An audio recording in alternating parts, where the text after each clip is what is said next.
మన కర్మ ఆయన కూడా మంత్రి అయిపోయాడు.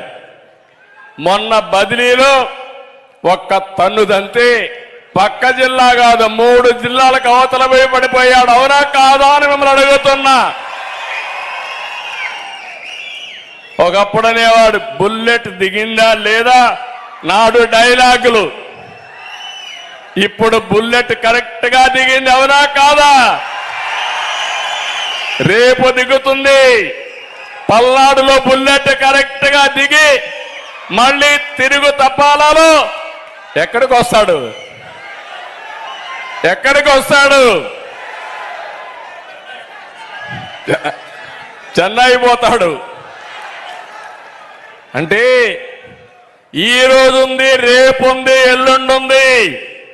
ఖబర్దార్ జాగ్రత్తగా ఉండమని వైఎస్ఆర్ నాయకుల్ని హెచ్చరిస్తున్నా.